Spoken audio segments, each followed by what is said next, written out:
Hello, and welcome to Cruising in the Light and Shadow. My name is Anana Moon, and I am here with a guest today, Peter Bedard. Did I say that right? Perfect. I should have checked in there. No, he's a friend of mine. So what I usually start with are some quotes or a quote or two. And I threw out the quote I had because you have quotes from your own book. I will introduce Peter in a moment, but I want to start with just reading these. Having compassion for ourselves when we are living in victim consciousness is one of the fastest ways to dissolve that old way of being. Take a breath, practice compassion, and step above the line into a life of collaboration with the universe. Love it. Trauma and anxiety are like ghosts. They are memories from your past that think they're still alive, and we feel them deeply. They influence every aspect of who we are. The convergence healing process teaches those ghosts to find their way back in history so you can be free again. And we're going to talk about convergence healing.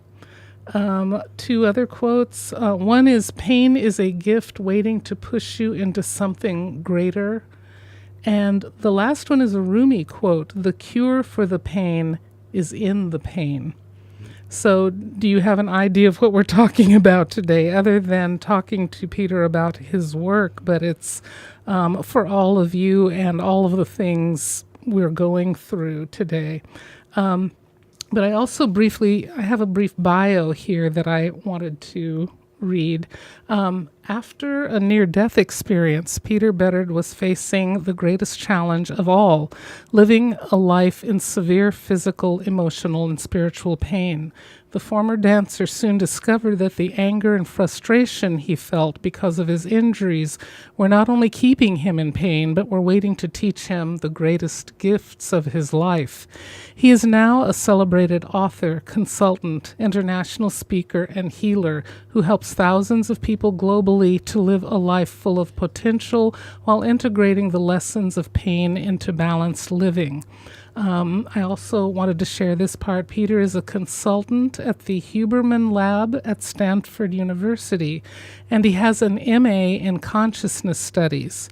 Through his expertise working with anxiety, addiction, and pain, all physical, emotional, spiritual, Peter has developed a process for creating your own path to wellness called convergence healing. He has an online healing store. A healing tea store. So this is what I'm so excited about. I couldn't even say it properly because I want to talk with him about his healing teas. So it's an online healing tea store that sells convergence healing teas. You can also find one book that exists now and two that are on their way. Peter's book is Convergence Healing, Healing Pain and Energetic Love, which you can find not only in true book form, but also Amazon, Kindle, Audible, iTunes, iBooks, Everywhere. Many places, yes. And then Peter's second book, Sufferings, I still just want to say Suffering Succotash, How to Gain from Your Pain, is soon to be released. And he has a third book that's up and coming called Cultivating Joy When Happiness is Work, a 30-day guide to healing sadness. Okay, we're going to get to all of that. So with no further ado, here is Peter Bedard. And the first thing I want to ask, and you can just be off and running, is, so this statement that you actually died when you were 17 years old, please tell us the story and how you got to where you are today. Sure. So when I was 17, I was actually in a vaudeville show, which was huge for me because I was a child actor and I had done children's theater in the adult cast. So one of my first plays was in a 5,000-seat theater. So I kind of jumped into the big time when I was only a little kid. But I was that kid that was on the stage in adult shows and I had like 2 lines, that type of thing. I was the son, right? The son, yes, right. And my grandfather played banjo, and he would do vaudeville shows every now and then. And I was really excited about that because Christmases and holidays and events were always full with the banjo and whatever instruments people would bring. And there actually was a real vaudeville theater in my neighborhood where I grew up, not far from my house. And they were auditioning, and it was an 18 and older thing because at the time you had to be 18 to drink. And I was 17, but I wanted to be in it. And they were holding auditions, and I went, and I got cast. And that was a big thing for me, just because I was actually now no longer in children's theater. I was actually, which I did for years, and I did TV and commercials and all that type of stuff. But theater was my thing. And to be cast in a show of adults, and I was in the show, and I was the lead. And so that was super fun. I was the innocent kid, right? Oh, wow. And I got to play the horse's ass. Like, we actually had a horse costume. And I could say Truly that because it's a play the butt. horse's I got the ass. horse's butt, right? Yeah. I got to play that, which was really fun. My parents were very protective, and opening night weekend, they told me that I had to come home. And I couldn't go to the cast party. And, I get it. I'm 17, that type of thing. And at the same time, I was the good kid. I was the kid that always did what I was supposed to do. I didn't drink. I didn't do drugs. I didn't do any of that. I really wasn't a rebel at all in high school because I was I was discovered as a dancer. So I was dancing and had been recruited into dance schools because of my body and I have the shape that, like, if I was in Russia, I would assume maybe I would go to the Bolshoi. You would have gone. I would have been, exactly. recruited Classical. as a kid to that type of thing, right? And so I would spend hours after school dancing. I was doing theater, or I was doing whatever it is. There wasn't really time to rebel. It just didn't, the possibility didn't even come into my head. And I was doing what I wanted to do. But when my parents told me that I couldn't go to this party, I was pissed. I was like, I'm only a few months away from 18. I've never given you a reason not to trust me. I don't do all of these things that you've told me not to do, and you're not letting me go to this party. So I was pissed. And I was driving home on my little Moto-Bicane, and somebody came behind me. A Moto-Bicane is sort of a small version of a moped. Oh, it's okay. kind of like All right. a cross between a regular bicycle and a motorcycle. Oh, my goodness. I It's never right heard in the that middle. one before. All right. It's a European bike. Okay. So I was on my bike, and I was riding home, and someone came behind me in a curve. I was in this S curve, and there was a semi-truck parked in the middle of the curve. So as I was turning in the curve, somebody came behind me, pushed my tire, and pushed me into the truck. So my bike slammed into the back of a parked semi-truck, and I bounced into that truck. The cool thing was I jumped out of my body, and I got to watch the whole thing. So I got to observe my body You as it saw hit the truck, yourself the die. car drive away, the bike bounce over, and I was very aware of the whole thing. I knew I was dead, and I was very curious. Did you see your body? Oh, yeah. I saw So my you saw body. it. I saw myself down there. I saw my legs twisted in weird angles, and I knew that I was never going to dance again, and I knew I was dead. So I was like, oh, that's good. I didn't have to feel that. I was like, okay, well, this is weird, but I'm fine. No Oh, pain. my gosh. Oh, good. And then I went to the other side. And there's a whole process I did of going to the other side and all that type of stuff. But I came Did you back. see spirit? A lot of episodes on this podcast have been Yeah. about spirit guides and feeling So- and possibly knowing or feeling that there were others around you. Sure. Did you feel that? Okay. Yeah. So, okay, I'll go into the story a little bit. So I went through the other side. Going through the tunnel to me was like going through Universal Studios. And on the Universal Studio tour, you have the tram, and it goes through the tunnel that turns. And it was Yes. from the original $6 Million Man. And it was Okay. that white snow tunnel, right? I think they've changed it to be something else. But it was this tunnel, and you went through the tram, and as I was shooting down the tunnel, the walls sort of this tunnel were spinning like in a corkscrew fashion. All right. Which many years later, I discovered that that's how the universe actually shoots through time and space. Yes, we're it not does. this flat plate that's No, moving. We're this absolutely not. corkscrewing Right, experience, spiraling. right? Spiraling experience. Absolutely, We're yeah. all following the sun, and we're corkscrewing in this spiral type of experience. That Well, is that's true what of it what was spirit like. guides show and Neat. teach. Yeah. Oh, I never knew that. Yeah. But that's what my experience was going to the other side. I was in this goodness. spinning corkscrew Going type of through, thing. Yeah. And I was on the other side, and there was nobody there.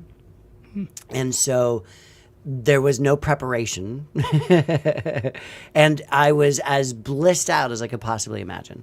The experience on the other side, there's not enough adjectives to describe the beauty, the love, the fullness, the bliss, the Yes. joy. There's just not Yes. enough words to describe it. And the colors, there was like color within color. Right. For me, everything was white, but there was this whiteness that had color Had in jewel it. tone Everything. color It was through made, it but and so, colors I can't even imagine today. Okay. I can't, colors that Yeah. don't exist in my awareness. So I'm on the other side. Nobody's there. I'm blissed out. I'm having a great time. I'm really curious, and I'm literally thinking to myself, well, where is everybody? I thought when you died, because I was very aware. was gonna I be thought a you were going to like group here. meet your dead grandma. Where's my great grandmother? Where's my dead dog? I was expecting people, and nobody was there. Nobody was there. No, I was fine. I wasn't disappointed. Everything was fine. I'm just walking around. I was really curious, and the place seemed to have a definition to it, but I sensed that it was a space and a defined space, but there were no walls or floors. It was just space. But the feeling was that it was a room, a massive room. A massive room. But yeah. the feeling was there, but there was no solid anything. So I'm in this space and I'm being really curious. I'm wondering where everybody is, and I'm just having a great It was time. probably protecting you. It was in that awesome. place, yeah. I don't know, but I But spent that's years where you trying to were, get yeah, back right. there. Yes. And suddenly somebody shows up. All right. And I have no idea who this person is, and he doesn't look like anybody I've ever seen before in my lifetime, except in movies. So here's another movie reference, right? He looks like Fu Manchu. Oh Now, my. I'm a okay. white All guy, right. and I just found out that I have Irish in my family, very distantly, which is my grandmother used to say we were Irish, and we all thought she was crazy. But apparently I just did my DNA test, and there's a little bit of Irish there. Grandma was right. Nobody knows where it came from. Right. But I'm not Asian, and this man shows up, and I don't And know. you were thinking that? I was having all this like, cover, like, wow, who are you? Like, Why would you what, be is the God person Asian? to- Like, is God, to show Is up? God Yeah, Fu like- Manchu? Is Lao Tzu really God? I don't know. Right? I'm like having these conversations in my head. Oh my gosh. And my heart is ripping open. So this experience of seeing this person, I'm super aware. I see him, and it's like literally painful love. The experience that I read about in medieval times, where nuns would talk about in taking their vows and going into the convent, Yes. that experience being married to the god and the painful bliss that of they it, would yeah. feel. It's the only Yes. way I have any way to sort of describe it. All right. But literally, it feels like my bones are being broken and my chest is being ripped open. And it's this glorious pain. It's amazing. And I'm at the same time thinking, who the hell is this guy? Why am I having this experience for this person? I don't know who they are. So there's still a detachment. Even there's you're an going awareness. through this, but There was, I wouldn't say a consciousness of detachment. it. There was my consciousness All was right. still intact. All right. I was still very aware of me and my being Right. on that side and Right. who I am. I was very aware of me being in this space and being connected to and part of this space All right. as if it was me, and yet I have a experience of myself as this space. As that. Yeah. Yes. Okay. So All right. this guy's there, my heart's ripping open, my head is going, who the hell is this? Right? And I'm blissing out, and we have a conversation. And the juxt of the conversation is, what are you doing here? You're not supposed to be here. And you got to go. And by that time, I get angry again because I know what's on the other know what side. you're I know where I seeing. just came Right. from, and I didn't want that. All and right. I was not a very. I was. Right. For me, my personal story is that I was Billy Elliot. So I grew up in a family that was blue collar. My dad was a mailman, a former Marine. Right. I'm the ballet dancer with the Marine dad, who's Oh, a my sports guy goodness. with a Yes, mailman. And my dad was exactly, great, but I exactly. didn't fit in. But that, yeah. There's yeah. little Billy Elliot who wants to go to ballet You've class. experienced right? that. Why would you want to go back? Exactly. And I didn't feel like I belonged anywhere, Okay. right? And on this other side, I don't like to call it heaven, but whatever was on this other side, the land on the other side of the river, whatever. But on this other side, there was absolute acceptance. Yes. And there was just pure peace. The most, I jokingly and seriously at the same time say to people that death is the best thing that ever happened to me. It is the most joyous, amazing. I it's can the believe best that. thing. Yeah. Oh my gosh. Yeah, It's the very much best so. thing that ever happened to me. Right? Yeah. And so I'm on the other side. I don't want to go back, and I'm being told I have to go back. And I start to get angry. And so that anger that I had of not being able to go to the party and celebrate the show and not being able to do all Right. that, all of a sudden that anger and the feeling of rejection is in me. And I feel it, and all that bliss is gone. And in that second, I'm back. It draws you back in. In that Yeah. second, I'm Yeah. literally back, Yeah. hovering above my body.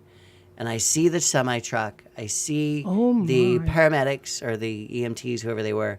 I see them in the space. I see the ambulance. One guy's at the door opening the ambulance door or doing something with the ambulance doors. I think he's getting a gurney out or something. And the other guy is hovering over me. And he's a big man. Like I don't know why I remember the details. I remember he was a really big guy. It's funny. Yeah, we do. And I see that he's like do. this at my face. Like he's checking my vitals, I guess. He's trying to check for breath or, he's doing whatever he's doing. But he's literally like right on top of me. And then I'm back in my body and I open my eyes and I scare the crap out of him, which was actually kind of fun. To see this huge man jump like a cat, like, cats with just like, Yes, boink, like, right? oh my God. That's what he did. He went, boink. Was there even a heartbeat? He must have been surprised I because you presume really were not. not there. Yeah, I presume so, not okay. because from my understanding, I was dead. Goodness. We don't know who found me. We don't even know who the ambulance company was. All right. We don't know. There's no documentation. There's no police report. Nothing is known. Things Couldn't find happened anything. while you were in But there's process, no research. yeah. Nothing was found. Yeah. Like who All who right. hit me? No information. Nothing like No. that. Okay. And Right. by the time when I try to look at the timeline and add up how much time it would take for somebody to find me, to call 911, Yes. to get the ambulance there, all that type of Yeah. stuff, it was at least 20 minutes that I was out. Oh my goodness. Okay. At least All right. around there, right? So I jump back in my body and I scare the crap out of this guy. And then I leave my body again. And I'm like, I'm not going back in there. Well, And yeah. I'm watching everything. And I'm really thinking to myself, I'm not going back in there. And then I have an awareness. And I go, well, I guess that's how ghosts are created. I literally am having this conversation in my head. Well, that's And I'm saying, fascinating, I don't want to too. go in that body. That body is destroyed. Right. I don't want that life of living in that body. But I can't go back where I was because they told me I had to leave. Right? And Yes, I'm okay. literally having And that, so I'm well, in this is so between. interesting, right? Right. And then I see them take my body, put it on the stretcher or the gurney, put it into the back of the truck, close the doors of the truck, and drive away. All right. And the next memory I have is actually waking up in the hospital, opening my eyes and seeing white, but it's those awful drop ceilings. It's the yes. It's the hospital. Yes. Right? And the lights that hang down and so. Awful. Nothing Ugh. like it. Nothing like bliss. Oh my Right? gosh. So Were that was you- the nutshell of my death experience. That's phenomenal. That is a lot of what we've talked about and experiences you can actually have in deep meditation and so forth in connecting to spirit. But Yeah, absolutely. you were trying to get back there. That's what I. Oh, so this was is common. So this Yes. is common for especially people who have had near-death experiences that are that are under 20s, that kind of range, in the teen Okay. sort of range. We go over there and we have this experience of feeling absolute love. Yes. Remember, I didn't come back because I wanted to do something. Right. I Right. came back because I was supposed to. Yes. I didn't Yeah. come back because It I was had a the- husband or a wife or kids, or I didn't come back because I wanted to, Right. preach to people and tell Right. people the beauty of what's on the other side. I came back because I was supposed to come back. Yes. The majority of people that have these experiences, they'll have a conversation with someone on the other side, and they'll sort of do the, oh, well, it was really nice over there, and I really loved it over there, but I wanted to be with my husband, or I wanted to be with my They have children, that, or, yes. or that type of thing. I didn't have any of that. Right. So when I came back, there was just the same thing I'd left. Mm-hmm. And now I had a shattered leg. Literally, my leg was shattered into little bits. I had 5 cracked vertebrae. I had 5. Yeah, I split Goodness, this wrist right. open, so the bones opened up here, and I lost all the nerves in my hand. And I had undiagnosed brain damage, which then led to fibromyalgia and arthritis and asthma and bronchitis and sciatica and my white blood cells attacking my red blood cells and my hemoglobin splitting and shutting down my organs. All of that from the accident. On and on and on. That was like a cascade effect. Like once that impact happened, over time, it created these things, imbalances. Just boom, boom, boom, boom, boom, boom, boom, boom, boom, right? All right. I had to learn how to walk again. I had chronic pain for decades, all that type of stuff, right? It's common for people who have that type of near-death experience that I had to, especially in their younger years, to try and set up circumstances where they can check out.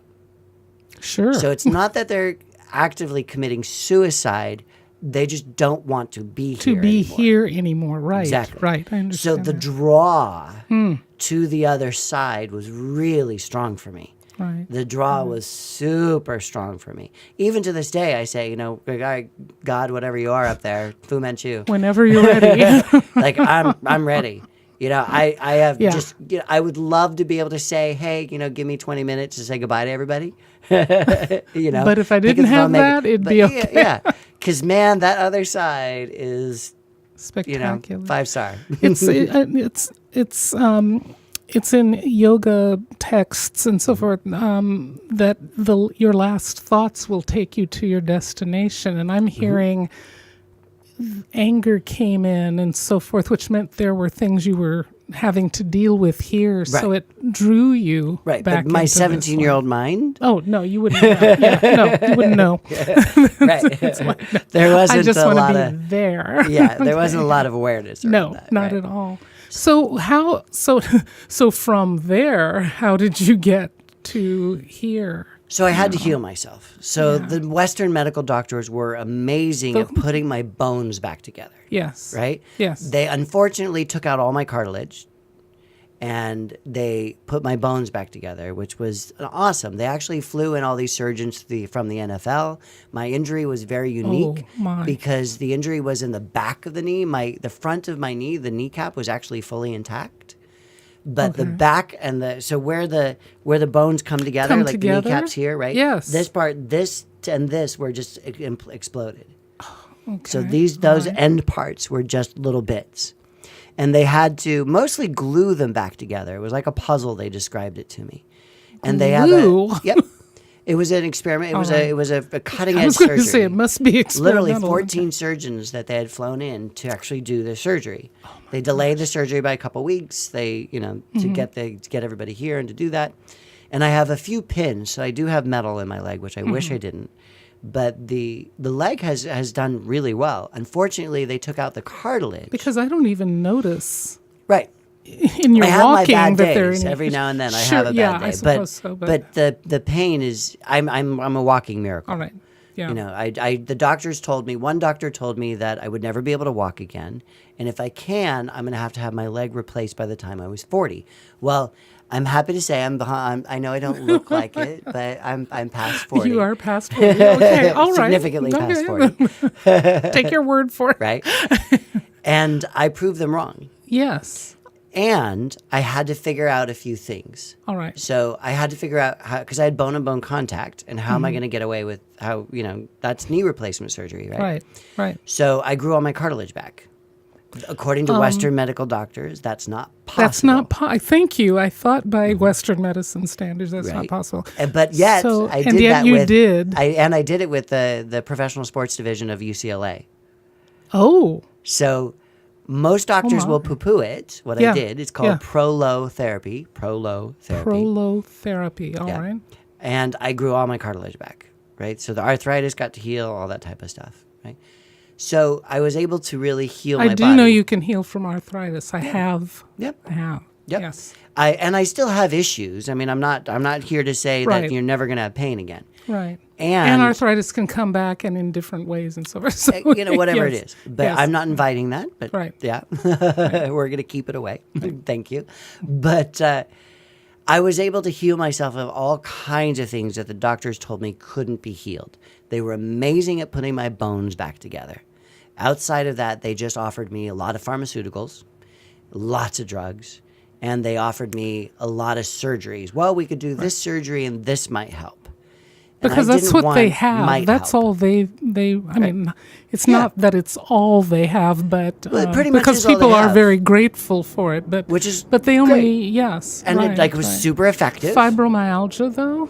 So yeah, I got rid of my fibromyalgia. Goodness. Absolutely. And didn't you say asthma? And I had asthma and bronchitis. My white blood cells were attacking my red blood cells. My hemoglobin was splitting, shutting down my organs. Okay, now how did you Lots of different things. Okay. So I developed this process that I call convergence healing. Yes. And so the idea of this is something that came from my own healing. So I started to understand that the wounds I was experiencing, let's take my knee, right? All right. The wound I was experiencing was obviously physical, right? My knee had shattered into little bits. But there was also that wound in my mind that the only way I knew how to be in the world was as a dancer. I was identified as a performer, Yes. right? I saw myself in the world in that way.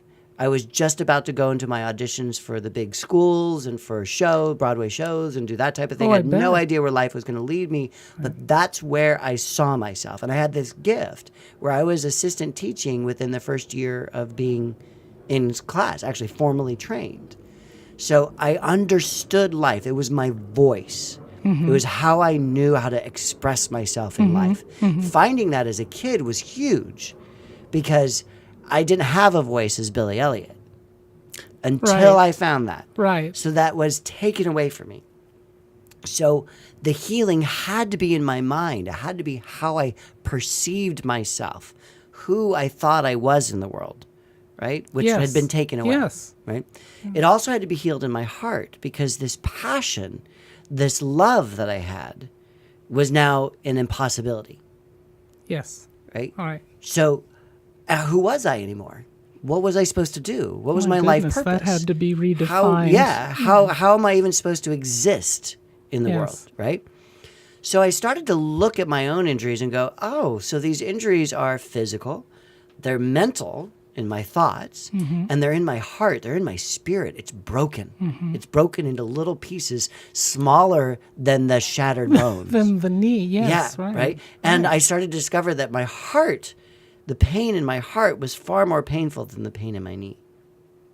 That broken heart was far more painful because the knee, could be repaired. I could do things. I was determined on that end, but I had no spiritual support. Right. And that right. broken heart I carried with me for years. And you cannot filter or create a new life filtered through a broken knee. shattered heart. Right, and a shattered yeah, heart. Yeah, absolutely.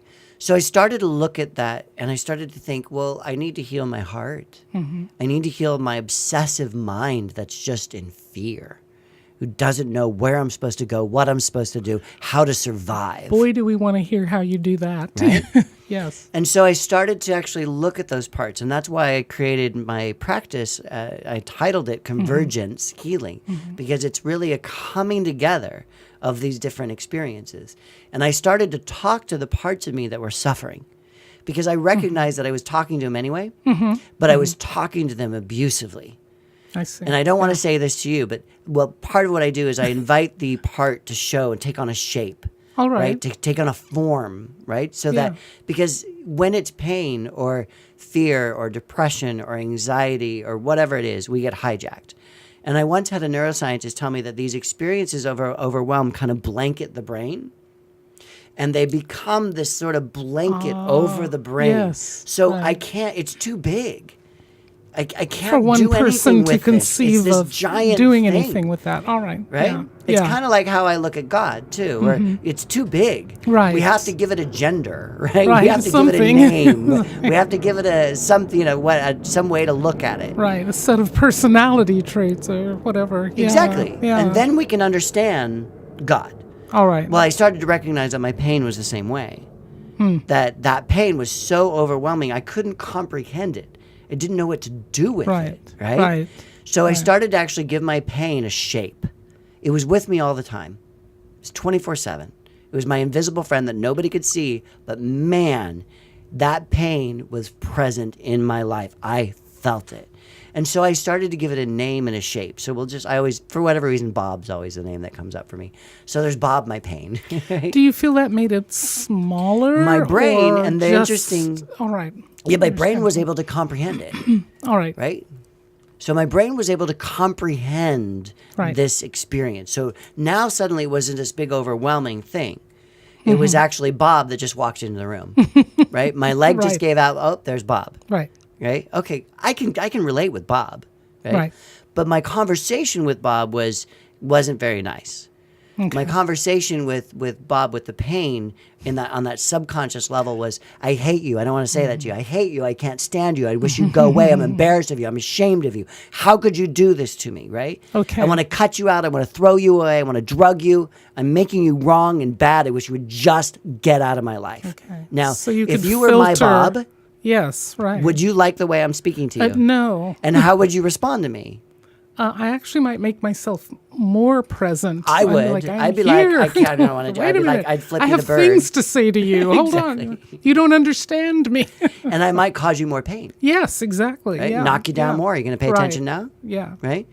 So I started to actually be nice to Bob, All right. and I started to look at Bob as a friend. Okay, so this is this statement that you can befriend your pain. Absolutely. And I used to call it standing in the middle of it rather than running away from Holding it. space for All it. right. So how this will be very interesting because I know a lot of people that are in chronic pain. What do you suggest? Well, that's my specialty. that's- So the okay. work I do All in right. my therapy Why? practice. Perfect. Yeah, thank you. Because the work I do in my therapy practice is a lot of it. I mean, I have regular people who are just struggling with things, but I also Yes. have people who are what I call my afflicteds. Okay. And they're people who've done all the drugs. They've done all the surgeries, right? They Right. don't know what they have. They don't know what to do, right? They're in that overwhelm. They've tried everything, right? Right. And I work a lot with those people. They are so hurting like I was, Right. right? And so I hold space for them and I ask them to connect with this part. And instead of trying to cut it out and throw it away, like those quotes you read, what if it was there to teach you something? What if it was there to call you Right. into a higher level of being? And what if your pain, Bob, had something to say to you? And what if instead of treating Bob and doing this, telling Bob, this is how you have to fix it, right? The doctors, the friends, the family members, telling everybody how to fix the thing. Right. What if Bob was like that 17-year-old version of you who was a Yes. rebel maybe? Yeah. And who everybody's telling that part of you how to be fixed. Right. Well, what if that part never did anything wrong?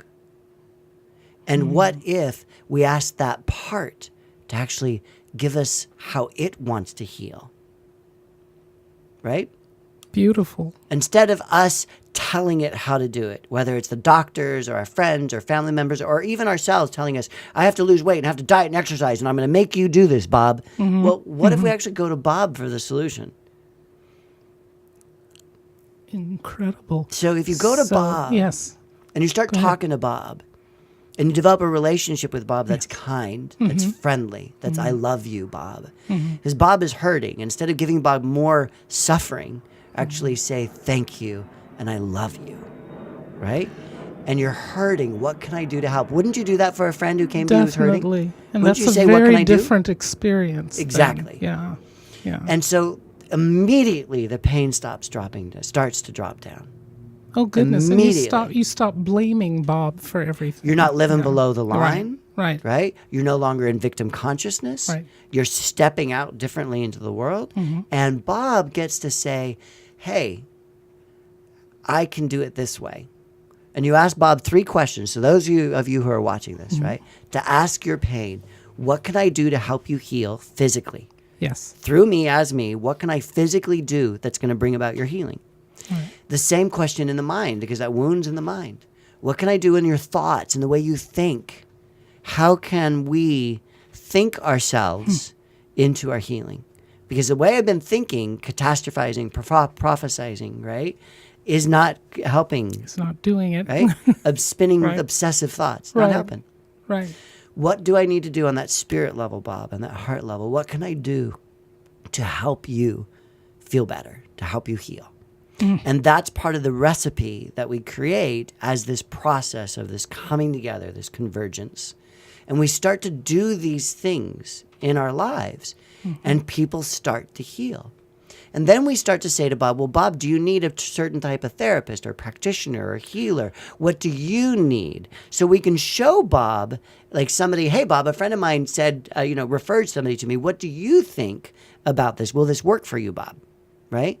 And so Bob's leading the way. We bring things to Bob. Bob says yes or no. We may really want to do it. And if you really want to go do that thing, great, go do it. But it's not necessarily going to help Bob. It might not help Bob. Right. So, right. But if you want to go do it, so great. you're still on your way to what will really work. Okay. And so we start creating what I call my holistic cocktails. All right. Right? And we start creating these cocktails, these recipes. Yes. Right? Because my inspiration for this came in the 90s, where in healing cancer and HIV, the medical establishment were creating these cocktails of drugs. Right. And I was thinking, well, what would a holistic cocktail look like? What if I didn't want to take those drugs? But I still want to be in action. I still want to be engaged in healing. So Absolutely. What would my cocktail, my recipe for healing look like? And so although I'm very holistic, I still am open to all kinds of healings. And these conversations, when someone comes to me, if that part of them, like I do a bunch of cancer work, if that part wants to do the chemo, that part wants to do the surgery, then I'm like, yeah, let's do it. All right. Right? Okay. My belief All systems, I call that out. And I think that more of us healers need to do that, especially Western doctors. I do agree with that. And you have to holistic ones, listen. too. You have to listen to everything. So the part that probably does know how to heal, but the part that needs the security of certain methods. Yeah, and there's an ego in us healers. Yes. Whether we are alternative healers or allopathic, Yes. We think our way is the right way. Is the way, yes. And right. the way, exactly, right? Yeah. And so to go to that part and say, hey, what do you want? How do you want to do this? And that way the whole world opens up. The whole world of possibility comes in, right? Because let's say one of my cancer clients wants to do surgery but doesn't want to do chemo, right? Their Bob says surgery, yes, chemo, no. Chemo, no. Okay, well, so what are you going to do to satisfy that need, this part, to bring the healing to this part? Right. Right? Right. And what if we continue to create this cocktail, this convergence of things that are in alignment with your healing as you? Yes. And so I see amazing results in this type of work, right? I've seen people go, and it's not me. That's the great thing, because I don't get to take responsibility for this. Right. I'm just a facilitator. Right. Right? It's and Bob. That's so true of holistic practitioners. You're facilitating. Right, but most of us have a big ego, and it's I did this, right? No, it's not I. It's spirit. It is. It's their own healing intuition. The spirit of the person needing the healing, the spirit of the part of the body needing spirit the healing. Itself. It's the intelligence of spirit. Of the universe, absolutely. The universe that knows. Yeah. And I look at all my clients when they come to see me. I refuse to see them as the disease. Right. I refuse to. And I think that's a mistake that a lot of us make. We see ourselves as the disease. Truly. Yes, I do see that. And we see our patients or clients as a disease. And that's not okay. Well, they ask us to. They're often so invested in being that disease, and you can't be in that place with them. Absolutely not. I agree. And so each of my clients, I hold that who they are is whole, perfect, and complete. No matter what evidence is being presented, no matter how they feel, no matter what beliefs they have, that who they are is whole, perfect, and complete. And they'll want to try and convince me that they're not. They'll try to convince me, well, the doctor said this, my blood work said that, and I feel this way. And I'm like, well, that's great. And who you are is whole, perfect, and complete. Right. Right? All right. So it's a huge shift in understanding ourselves when we come from that place, that who I am is whole, perfect, and complete. There's something I've seen that I don't want to put you on the spot anyway, and I don't think I will. It's all good. There's an interesting thing I've seen with people who are close. Now, I wonder, because I've wondered sometimes if what I've seen was not that they were at the end of their lives, but that there were choices going on, but particularly with cancer patients who seem to be very close to the end of their lives, there will be a light that shines. Yes. There's It's a like shifting. they're more alive. Yeah, they're more alive, And they are. more than human, it would seem, in someone who may be very, very ill or showing being very, very ill, and yet, though, their energy is high, the vibration is high. Absolutely. Do you think are all roads just showing them possibilities? Although for many, like I said, I've seen that's very close to the end of their lives. But what do you think that is? Well, gosh, that's a lot. I'm sorry. That's a lot. Choose two. No.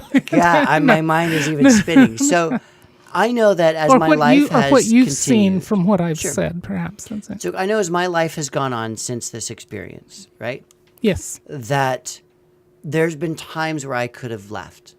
All right. There's been times like when my white blood cells started attacking my blood cells. I could have said, yep, done. That's it. Right? And although I say I want to, and there's this part of me that is in that draw that really, really would like it. There's another part of me that feels that there's a responsibility that I have here. All right. And it's part of my life purpose in what I've discovered to actually heal myself. Now, that doesn't mean I have to heal everything, but to be able to say, That's true. look, I can do it. I've done it. Let me show you the lists of things that I've done this with. And so can you. I'm nothing special. If I can do it, you can do it. Right. The laws of the universe, love, whatever you want to call it, they apply to me as much as they apply to you. Right? Right. Okay, so there's that. The other thing is that healing is healing. It's not necessarily not dying. Yes. Healing can be a death, Yes. right? I came here to accomplish what I need to accomplish, and I now get to leave. I don't need to be here anymore. Part of living is dying. Yes. There's two things I say we are born with. One of them is joy, and I absolutely believe that we are born with joy. We learn, it gets True. taken Yes, out of I us. agree. It Yeah. gets taken out of us, Yeah. right? But we are born with joy, and we are born with death. Yes. Death is something we come into this world with, right? And so death is not something to be afraid of. Right. Death is something to actually embrace. Death is something that's actually going to give you more life. Because if you're It's part ready to of go at any moment, transformation. yes, absolutely. And if you're ready to go at any moment, right? Then you can. You're going to take risks. Yes. You're going to step out there. You're going to live more fully. Oh, yes. You're going to, and All if you know that the other side loves you unconditionally, that you can't get this wrong. Right. And that's a truth. Right. You That's can't a truth with a fail. capital T. You cannot get this wrong. I know there are organizations out there that believe in fire and brimstone and that type of stuff. Right. You can't get this wrong. No, Everything that's not the spirit is world. spirit. Yeah. Right. Everything Exactly. is spirit. And so if everything is spirit, everything, then on the other side, there is only spirit. Right. In the human experience, we can move away from spirit and we could create quote unquote evil, but that's free choice. Blocks And to we're it, yeah. moving away. And I Right. think that illness is a moving away from spirit. Oh my. So if we align ourselves with spirit, then we get to heal. So if we align ourselves with energy, with source, with truth, with Right. joy, with beauty, with love, all those words are the Right. same meaning Right. as in spirit, universe, right? Life. If we, instead of focusing all our energy on fixing ourselves, which is what Yes. most of us get in the trap to do. Do you guys know the 80-20 rule? I don't know that. This is one of my favorite things. It's a business concept. Okay. So the 80-20 rule is a business concept that means that, let's say I had $1,000 and I was going to use that for a budget in marketing, right? I'm going to look at my client base, and in the 80-20 rule, I would go to the 20% that were bringing in my 80% of my income, because most of my income is coming from 20% of my customers. Does that make sense? Okay, it does. Right? Yes. And that's really true. I Yeah, mean, if you look that's at your true. customer list That's and you true. look at, how much of your income is coming from your customer list, it's generally about 20%. 20%. Yeah. Yeah. All right. Okay. So I'm going to take my budget and I'm going to market towards those 20%. I'm going to build relationships with those people. I'm going to take them out. I'm going to advertise to them. I'm going to, maybe give them an incentive. I'm going to give them Yes. something that says, I appreciate you. Yes. Right. That type of thing. But most of us, instead, what we do is we take our budget and we just sort of throw it all over the place. Right. Yes. Or we focus on the Scatter it to 80% that 80. aren't our clients. That's right. We focus on that 80% Right, we think that we that'll think be should the be thing. our clients. And so we go to market to them Yes, when we I don't even understand. know them and they have no reason to even know us. I see. Right? Okay. Okay, All now, right. bringing this to healing. If our life currency, our flesh and our blood, our energy, right, our spirit is our currency, right? Most of us are taking our life currency and we're investing that in the thing we don't want. Yes. We have to fix ourselves. And what if there's nothing to really be fixed? And yet we're so obsessed with doing research and seeing this doctor and this other doctor This and has to there's be- all this yeah. stuff. And we become so consumed and identified by our pain. Right. So we're spending 100%, I see this. We're spending 100% of our budget, our life currency, we are investing in the thing we don't want. All right. Right? Right. Okay. Yeah. And we're miserable. Yeah. We're absolutely miserable. Right? Yes. So what if we took our life currency and we invested it in 80% of it into the things that brought us joy, Right. the things that aligned us with the spirit, whatever your understanding is of spirit, the things that connected us with this experience of oneness, of truth, of beauty, of laughter, of fun, of joy, of playfulness. What if we took 80% of our time, our life and our breath, Right. and put that into what brought us wellness? Because most of us are taking our whole budget and we're investing it in our pain. Very true. And it's And not okay. keeping our pain going. Right? Yes. Yeah. Or just spinning around it, searching for the answer, searching for the answer, right? Is that what you see as like a common thing that people in pain do? Oh, That- absolutely. Because we're in pain. We're desperate. How do I get rid of this? How do I heal this, right? And our even whole though they life- talk about healing, what's Right. going on is how do I get out of pain? Exactly. Okay. Our whole lives become all focused on that problem, Right. right? Okay. And we forget to All right. live. Right. We forget to have joy. We forget to talk to Right. Bob because we're just talking at Bob We're now, talking. Yes. right? And then everybody else is telling us what to do. Yes. Right. And we're not And you feel listening. helpless. And we feel helpless and we feel like victims and How we're do under you- the line. How do you? So we're coming to the end of of go this so fast. episode of Peter Bedard because I'm gonna ask him back. But just to speak to a couple of things that might really help people, but the helplessness by the time people come to you and they've Yeah. been through Yeah. so much. What is it? What are the couple of the things that you want to address So one is to help calling them it out out. of where they are? Okay. Calling it out. All right. Dude, you're in victim consciousness. All right. Or do you still want to keep living like that? And most people are disgusted by it. They're revolted when they can see that they're living. been in that And they've place. been living in this All right. place of being a victim. Right. It's very upsetting, right? Right. And so to be able to call it out and say, I no longer choose that for myself. That's what I've come to call, there's a wonderful book. It's a leadership book, but to me, it's a healing book. It's called The 15 Commitments of Conscious Leadership. Oh Yeah. yes. It's Yes. an amazing book. And there's a concept in there that I've used forever, but they've simplified it to the point where they just say, are you above the line or below the line? Below the line. Which one are you? Oh, okay. If you're All in right. victim consciousness, if you're in blame, right, which is where I lived, that person, how could At that that person time. have done that to me, right? Yes. How could I have lost my career? How could I have done all those things? Why was that done to me? If I'm living in this to me experience, I'm below the line. And if I'm blaming other people for my problems, I'm below the line. Oh my gosh. All Right? right. All right. Now, I need to get above the line. So I get above the line by forgiving, Yes. primarily by accepting. There's a wonderful TV show that dates me, and it was called I just forgot it. Dragnet. Sure, drag. Yeah, Okay. and Yeah, I'm and older than you. the cop says, "Just the facts, ma'am. Yes. Just the facts, ma'am." Right?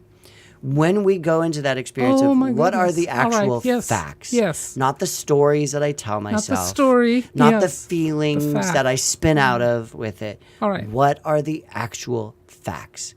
Yes. Most people can write pages and pages and pages of the story, Of the story. right? Of the true. feeling, Yes. right? Of Yes. the overwhelm, of the sadness, all right? Just the facts, ma'am. And the facts are like this Yes. on a page. Brief. Like these, no, this is what happened. I was slammed into the back of a semi-truck. I died. That's the fact, right? I could Right. even get rid of some of the emotion of that in that word. I was Right. slammed. I was pushed. I drove into the back of a semi-truck and I died. Done. And that's it. That's the story. Does it need to be anything more? But how does that get you to healing? Because I go above the line, so I'm no longer a victim to that All part right. of me, All right. right? I got slammed in, but it's just a fact. I'm no longer engaged in the drama and the story, Right. and let me tell you the problem even more and give you Yes. even more detail about it. Oh my God, right? I know. Yes. like I actually am at a point with my story where I like to tell it because it engages people and people can see that they have a different choice in the world. Yes. But I'm not connected to that story anymore. And so another way they can do that is to just the facts, right? And I know Right. we're on time. So the last little Yes. one Please. Yeah. is just the facts, step above the line, right? And then to actually love the part of you that is hurting. And I don't care if it's a weight issue and it's your thunder thighs. I don't care if it's an anxiety. Yes. I don't care if it's a tumor. Yes. Send it love because it's suffering and it doesn't need to be punished anymore. If it's going to heal, and this is a truth, I believe, that when I feel loved, I can do anything. And so love that part because when it feels loved, it will be able to do anything. It transforms. Yeah, exactly. Love, love, love. Thank you. Ooh. And there is so much more. I know I had so much more, but could this go is on. where we needed to go. That's for sure. Please share. Let's go to this. Please Sure. share your book. Show your book. Sure. So this is my book that came out with Simon & Schuster. It's Convergence Healing, Healing Pain with Energetic Love. You can find it on Amazon, Barnes & Noble. You can find it all over the place. I do have an audio version of that as well. So you can find that on Kindle and iTunes and Audible. It's a good book, people. Really enjoy I it. am so grateful The for work this of it. book because I get people telling me constantly how it changed their lives. And it's not me, Yeah. it's the work. Yes, So I'm yeah, just like, yeah. not to have to, I don't want that responsibility. And the ability to Yeah. identify with everything people are going through. Exactly. Oh my goodness, that's tremendous. So they can also find me on Instagram, and everything is just Convergence Healing. So either Peter Yes. Bedard, my name, or Convergence Healing on Facebook and Instagram and Twitter and all those places. Excellent. Yeah. And I did want to just. Are there a couple of upcoming events you wanted to share? Well, I have a few, but dates aren't set. So the quite only one set, that has an absolute set date is on September 29th here in Pasadena. There's a book and wellness fair. Fair. All right. Yeah, Yes. and it's going to be super, super cool. It's based on these same principles. It's on holistic health, wellness, and even integrative, where we're bringing in, because I think that's important. All right, And this is my thing, so I'm bringing them in.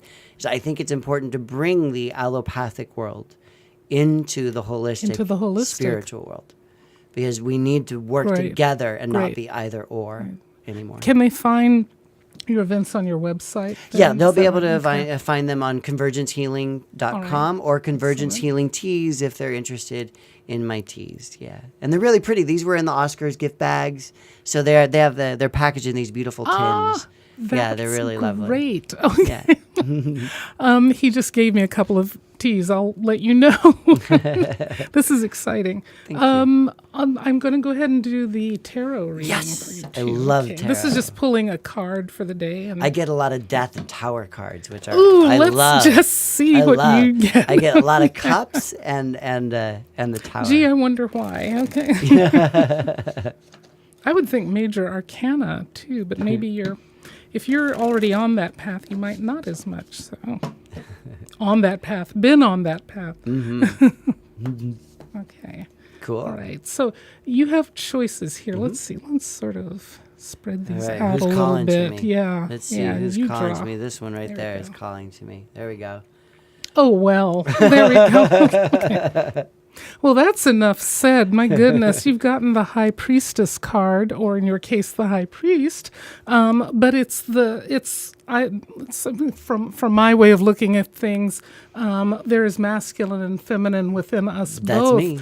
And then you have the light, and there's the title of my podcast, Cruising in the Light and the Shadow. Yeah. So you stand between those two, and you're just this is just a mirroring of who you are and what you do. Oh, thank you. Because it's, you're carrying your wisdom, you also use your intuition. I happen to know that from your work. You work with your intuition, and your life experience. You draw from your life experience. So, and your education.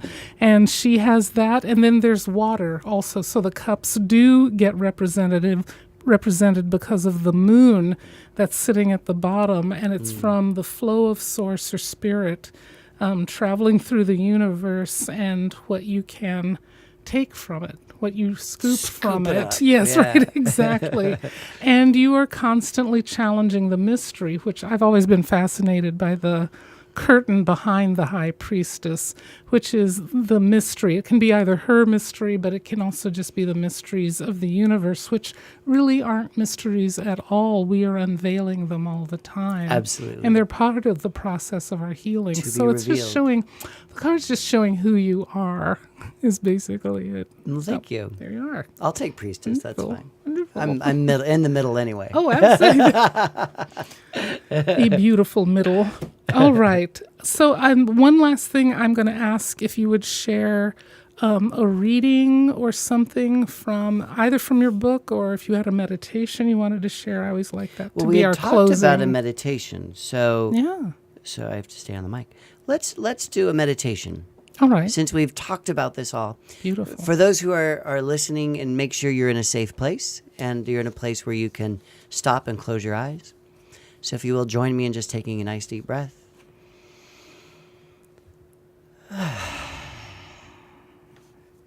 And just find your center. Just take a moment to breathe, to be still.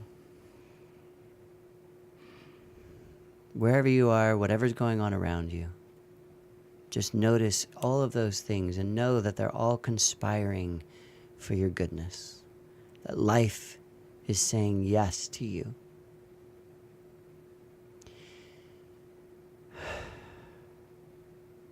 And any part of you that may need some extra care or love, a part that may be in a state of suffering, physical part, emotional, spiritual, mental part, whatever that is, connect with that part and flood it with love.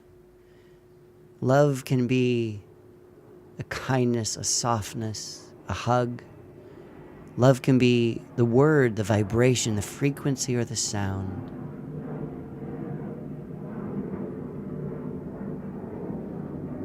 For me, love is always a golden, shimmering light that's like a liquidy lava, viscous, glowing, sparkling. And it's like an alchemical fire that can burn away anything that's no longer needed. So take a minute to send love, however you understand it, to this part of you, physical, mental, spiritual. Maybe it's a broken heart. Maybe it's a sense of anxiety or tension. Maybe it's a tumor. Whatever it is, bring it love, kindness.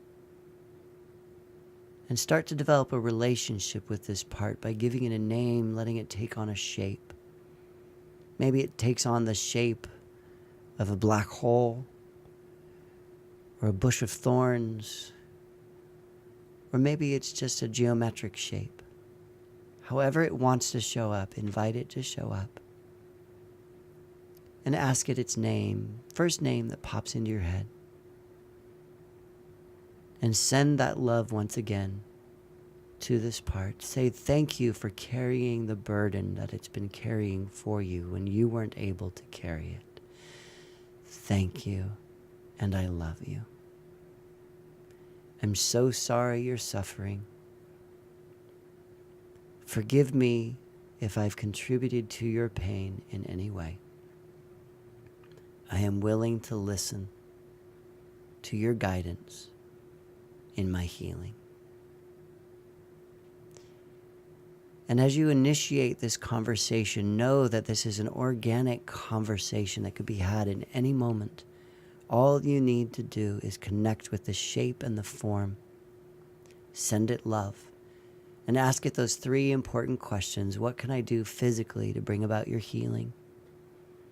What does that look like as me, for you? What can I do physically? Do you want to dance? Do you want to sing? Do you want to put your feet in the sand, run in the grass? What is it that this feeling, this experience of healing physically looks like? And the second question is, what can I do in my mind? Because the way I've been thinking hasn't been helping, and I'm so sorry. What can I do with my mind to assist you in your healing? Do you want to think about nothing and just find stillness? Do you want to start exploring the universe, learn astronomy? Do you want to learn a language, or simply laugh and watch silly cat videos? What can we do with our mind that's going to bring about that healing? And the third question is on that heart-spirit level. For the heart is the organ that connects with the divine.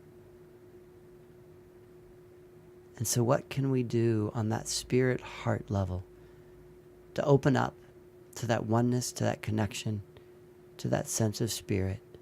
What can I do for you on that heart level that's going to bring about your healing?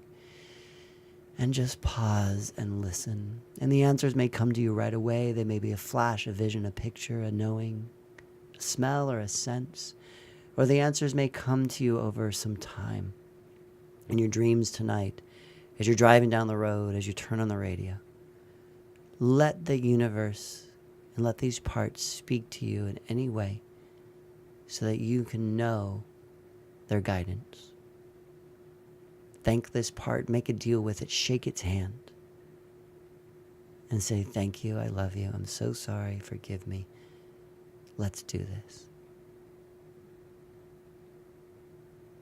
And just simply open your eyes. Powerful. I really want to thank you for today. You helped tremendously.